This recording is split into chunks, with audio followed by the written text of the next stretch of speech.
ارے آقا، دنیا کے لیڈر سے جب حضور انور کی ملاقات ہوتی ہے تو ان کی طبیعت کو سمجھ کے، ان کی ذہنیت کو دیکھ کے کوئی ایسی نصائح ہیں کہ جو آپ پیش کر سکیں جن سے مربیان کو فائدہ ہو سکے کہ اگر ہم کو واسطہ پڑے کسی لیڈر یا کسی سیاستدان کے ساتھ بات کرنے کا تو کس طرح اس کے دل پہ اثر کر سکتے ہیں بات کر کے؟ اگر تو ہر ایک کا انفرادی طور پہ ہر ایک کی اپنی بھی طبیعت ہوتی ہے.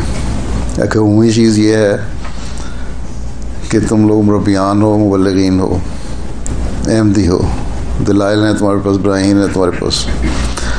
اگر نیکی ہے اور تقویٰ ہے تو کسی سے ڈرنے کی ضرورت نہیں ہے. ٹھیک ہے، سچائی جو ہے، حق بات ہے وہ کہو اور بیلنس کر کے کہو تو کوئی انکار کر ہی نہیں سکتا. بعض لوگ تو مجھے سیاستدان بڑے میرے منہ پہ بھی مجھے کہہ گئے ہیں کہ تم بات کرتے ہو بڑے آرام سے کرتے ہو، سچی کرتے ہو، اور اسی سچی بات میں ہمارے منہ پہ چپیڑ مار دیتے ہو، ہم جواب نہیں دے سکتے. یہ بھی ایکشن ہوتا ہے.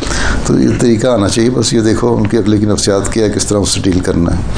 اگر روڈلی کسی سے بولو گے، صرف اعتراض کیے جاؤ گے، سچائی نہیں ہوگی، حق نہیں ہوگا، حکمت نہیں ہوگی. معزت الحکمہ کا اس لیے اللہ تعالیٰ نے فرمایا نا تبلیغ میں بھی، ہر مقام میں، کہ تمہارا باز حکمت کے ساتھ ہونا چاہیے. تو اکثریت ٹھیک ہے، چاندے کیسے بھی ہوتے ہیں ٹیڑھے، لیکن اکثریت پھر اس کا اچھا اثر ہوتا ہے.